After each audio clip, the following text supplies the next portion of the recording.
Be me, 32, somehow convinced a woman to marry me. Becky, 29, actually decent looking, despite being with me. Been together 4 years, married for 2, still can't believe she fell for my I have a future routine. Beta provider, life isn't so bad. At least I get to touch a female occasionally. She works as executive assistant at some corporate headquarters, always dresses professionally, talks like she swallowed a business textbook. Super proper, gets uncomfortable when people tell dirty jokes. Literally covered her ears when my friend mentioned 2 girls, 1 cup. Her family is wealthy, conservative, country club types. Father still looks at me like I'm garbage. He's not wrong. Working from home one day while Becky's at office. Internet goes down. In middle of important Zoom meeting, boss is already looking for reasons to fire me. Panic, wave. Remember Becky mentioned having portable Wi-Fi hotspot. Search through her desk drawer to find it. Instead, find small key. Doesn't match any locks in our apartment. Curious JPEG. Behind her perfectly organized shoe rack is small lockbox. Key fits perfectly. No, I shouldn't open it. Probably just boring documents or family jewelry. Open it anyway because I'm a terrible husband. What I find makes me question reality. Stack of old Polaroids, Becky with bright pink hair, Becky with face tattoos, Becky looking completely wasted at what appears to be Burning Man, Becky with some guy who looks like Walmart brand Post Malone ID card from Paradise Gentlemen's Club with her picture on it, stage name Candy Cornstar, several pay stubs from said establishment dating back 7 to 8 years. My brain stops functioning. Proper, prim wife who says, "Oh fudge," when she stubs her toe, used to dance at a strip club, and apparently had a whole alternative lifestyle. Here, key in front door, throw everything back in box, slam it shut, kick it under bed, try to look normal when Becky walks in. You're home early. Quarterly meeting got canceled. Stare at her like she's an alien. Can't reconcile woman standing before me with girl in those photos. She notices me acting weird. What's wrong with you? You look like you saw a ghost. More like saw my wife's ghost of cornhole Christmas past. Nothing, just stressed about work. She accepts this excuse because I'm always stressed about work. Entire night, I can't stop thinking about it. Watch her fold laundry while wondering if she can still twerk upside down. She catches me staring multiple times. Seriously, what is going on with you? Nothing. You just look nice today. She's wearing sweatpants and one of my old t-shirts. Clearly doesn't believe me. Next day can't focus on anything. Decide to do some digging. Search her name, plus Candy Cornstar. Find exactly nothing. Search Paradise Gentlemen's Club. Closed down 5 years ago. Health violations apparently. Terrific. Start searching social media for any trace of pink-haired Becky. Nothing under her current name. Then remember Polaroids showed she had tattoo that said Raven. Search Raven, plus Paradise Club, plus our city name. Bingo, old MySpace page miraculously still exists, filled with photos that would give her father a heart attack. Multiple posts about living free and society's chains. Several references to someone named Blade, apparently her boyfriend at the time. Guy looks like he fought in the Halo Wars. Scroll through entire page. Find video of her performing. Click play with trembling hands, 20 seconds of her on stage, throwing it back to some song about making it rain. Close laptop in shock. My wife is a retired corn performer. Next few days I'm walking on eggshells. Can't decide if I should confront her. What would I even say? So I violated your privacy and found out you used to shake your moneymaker for cash. Bad idea. She definitely notices me acting strange. Keeps asking if I'm okay. I keep insisting everything's fine. One night she wears dress I've never seen before. Kind of revealing compared to her usual style. Notice small tattoo on her shoulder that she usually keeps covered. Raven, in faded ink, suddenly blurred out, "Who's Blade?" Her face goes completely white, drops wine glass she's holding, shatters on floor, staring contest ensues. Finally she whispers, "How do you know that name?" Confession time. Tell her about finding the box. She sits down like her legs can't support her anymore. I was going to tell you eventually. Doubt Exie. Says she worked at club to pay for college. Conservative parents refused to help when she moved in with Blade. Needed money. Friend suggested dancing. Made good cash for 3 years. Then Blade got arrested for selling pharmaceutical supplies without being a pharmacist. Reality check made her reevaluate life choices. Changed her appearance, her name, her whole personality. Got office job, finished degree at night. Met me 2 years later. I was embarrassed. I didn't want you to know I was that person. Ask if she misses that life. Long pause. Sometimes I miss the freedom, not hiding who I was. Another long pause.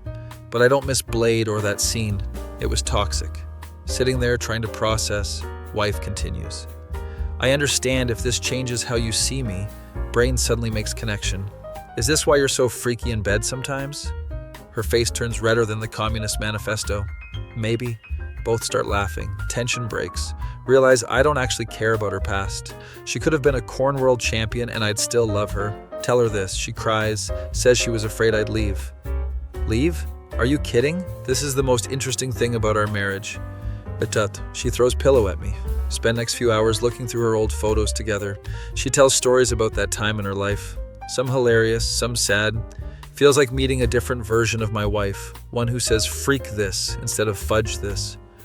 One who isn't afraid to tell my boss to go to perform an anatomically impossible act. Next day she comes home with pink highlights in her hair. Small act of rebellion. Looks hot as heck. A few weeks later, she gets letter. Paradise Club reunion event. Old dancers getting together for charity show. She hesitates, then asks if I'd mind if she went. Only if I can be in the front row with a stack of singles. She laughs, but still seems uncertain. Decide to support whatever she wants. Seriously though, do what makes you happy. And she decides to attend but not perform. Just wants to reconnect with old friends. Day of event, she's nervous, wreck. Help her pick outfit that walks line between current Becky and former Raven. Drop her off at venue. Tell her to call if she needs anything. 4 hours later, get text asking for pickup. Find her outside with group of women, all laughing, all slightly tipsy. Introduces me to her old dancer friends. Candy, Destiny, Mercedes, and Chrysler. Last one apparently couldn't afford Mercedes, so picked next best car. They immediately start roasting me. This is what you settled for? Girl, you used to date a guy who looked like Thor's hotter brother. Does he know you once kicked a man so hard his grandchildren felt it? Remember when you drank an entire bottle of hot sauce on a bet?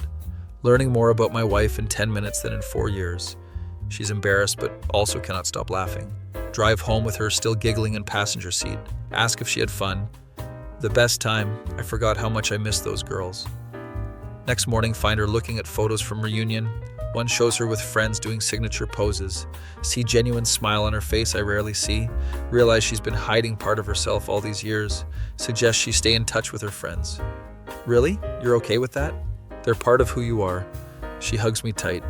Over next few months, notice subtle changes, laughs more freely, stands up to her father at family dinner, buys clothes she actually likes instead of what's appropriate, even does private dance for me on my birthday, still blushes when I mention it.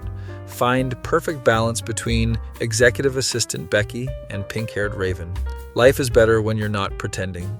My face when discovering my wife's embarrassing past made her less embarrassing and more awesome. That feel when my conservative mother-in-law still has no idea her daughter could teach classes on pole athletics. That feel when I married the perfect woman and didn't even know it. Me 27, still can't believe I have a girlfriend. Dating Stacy for 6 months now. She's actually attractive and laughs at my jokes. Definitely out of my league. Must have caught her in moment of weakness or possible head trauma. Either way, not complaining. Our relationship is going well, but she's been out of town at conference for 4 days, been texting back and forth, things getting spicy in messages. She mentions being bored in hotel room, her wish you were here with me. Perfect opportunity to turn up the heat, spend 20 minutes crafting the perfect reply. Detail exactly what I would do to her if I was there. Include every filthy thought I've ever had. Sprinkle in references to our past encounters. Mention that thing we did on her birthday that we both agreed never to speak of again. End with what I want her to do when she gets back. Basically write a novel that would make 50 Shades look like a children's book. Hit send with confidence of man who knows his girl is gonna love it. Immediately get notification that message is delivered. Seconds later, phone starts ringing. See Stacy's name pop up. Smirk, thinking my message worked perfectly. Answer with smooth, "Hey baby, did you get my text?" Hear voice that is definitely not Stacy. Anon, this is Judith. Blood freezes in my veins. Judith is Stacy's mother, most conservative church-going woman in the state. Woman who insisted we sleep in separate rooms during Christmas visit. Mother of girl I just sent pornographic novel to. My soul leaves my body. Mrs. Williams, why are you calling from Stacy's phone? Stacy left her phone with me while she's swimming. She forgot her charger, so we're sharing mine. Dear God, you sent me quite the message, young man. Consider changing my name and moving to Nepal. I'm so sorry, Mrs. Williams. That was meant for Stacy. Uncomfortable silence. Clearly, more silence. I would appreciate if you never mention this again. Yes, ma'am? And Enan? Yes? I did not raise my daughter to engage in whatever that thing you mentioned with the ice cubes is. Want to die on the spot. Call ends. Immediately text Stacy's actual number, her work phone. Frantically explain what happened. Minutes feel like years waiting for reply. Finally, she responds, OMG, are you serious? You explain in detail the horrible mistake. How bad was the message? Bad enough that her mother might hire hitman. What did she say? Tell her about the ice cube comment. No response for 20 minutes. Panic increasing. Finally, she calls. She's laughing so hard she can barely speak. I can never look my mother in the eye again. Neither can I. We're just going to pretend this never happened. Solid plan. Spend next week in constant anxiety. Stacy returns from the trip. Things awkward at first, but gradually return to normal. Decide to never send risky texts again. 2 weeks pass. Stacy invites me to Sunday dinner with her family. Rather stick fork in my eye, but can't say no without looking suspicious. Arrive at her parents' house clutching wine bottle like lifeline. Her dad answers door. Normal greeting. Seems oblivious to my shame. Relief washes over me. Maybe Judith didn't tell him. Walk into dining room. Stacy's mom makes brief eye contact, then immediately looks away. Mutters hello while arranging silverware. Dinner begins in awkward silence. Stacy's dad tries to make conversation. So anon, Stacy tells me you're into camping. Try to give normal response. Yes, sir, I enjoy the outdoors. Stacy's mom suddenly speaks. I imagine you're quite experienced with pitching tents. Nearly choke on potatoes. Stacy kicks me under table. Look up to see her mom staring at plate. Hint of smile. Is she making joke about my text? Conversation continues.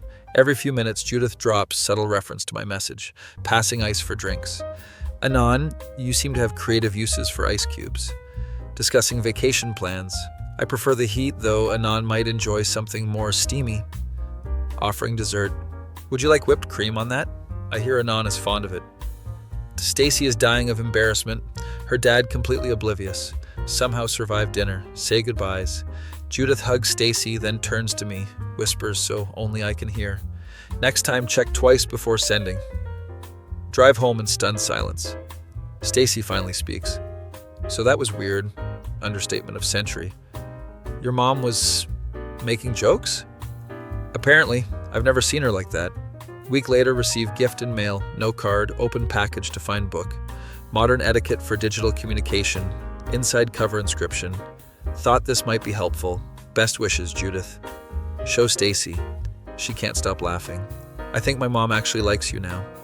Not sure if that's good or terrifying. Next day at Stacy's place. Her phone buzzes with text. She reads it and goes pale. What's wrong? She hands me phone. Text from her mom. Forgot to mention, we're having ice cream sundaes for dessert on Sunday. Anon can bring his special ice cubes, followed by winky face emoji. Stacy looks traumatized. My mother just used an emoji. What have you done to her? Think I've created monster.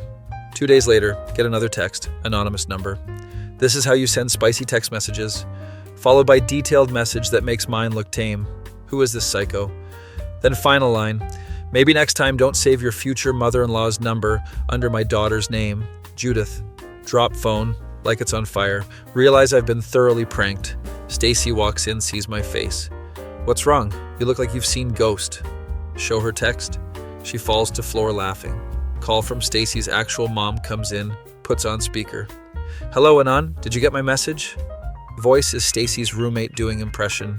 Hear Stacy's entire family laughing in background. They planned this whole thing, even got her conservative mother to play along. My face when I realize I'll never live this down. My face when this story will definitely be told at our wedding. That feel when they're already planning our wedding. Could be worse. At least Stacy's mom has got it going on. BME 27, somehow got a date with solid 9'10" girl. Still can't believe she said yes when I asked her out. Spent 3 hours getting ready. Ironed shirt twice. Practiced small talk with my reflection. Researched conversation topics online. Even showered. Arrive at fancy restaurant 15 minutes early.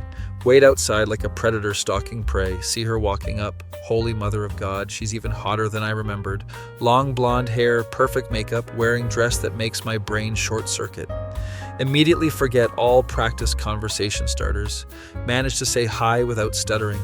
Small victory. Hostess takes us to table. Pull out chair for date like a gentleman. Accidentally pull it too far. She nearly falls on her butt. Smooth move, Casanova. Apologize 17 times in 30 seconds. Waiter comes to take drink orders. Brain suddenly decides to malfunction. I'll have the chicken parmigiana. Waiter, sir, I asked what you'd like to drink. Date giggles. Face turns redder than Communist Manifesto. Order wine I can't pronounce. Waiter openly judges my attempt at French. Date orders something that sounds sophisticated. Silence descends upon table. Remember internet advice, ask questions about her. So, do you have any pets? She starts telling me about her cat. Brain goes on autopilot while staring at her face. Notice I've been nodding without listening for full minute. Panic and interrupt her. I once ate a cricket on a dare. Her expression suggests this was not the correct response to whatever she was saying. Waiter returns with wine, offers me taste. Swirl glass like I've seen in movies. Sniff deeply and get wine up my nose. Cough violently. Waiter pours wine for both of us. Date looks concerned for my well-being. Mental state slowly deteriorating. Try to recover with small talk. So what do you do for fun? She mentions hiking and photography. Brain scrambles for appropriate response. I collect bottle caps and organize them by color and country of origin. Why am I like this? She politely asks how many I have. 4,637. This is accurate number. Her eyebrows raise slightly. Waiter returns for food order.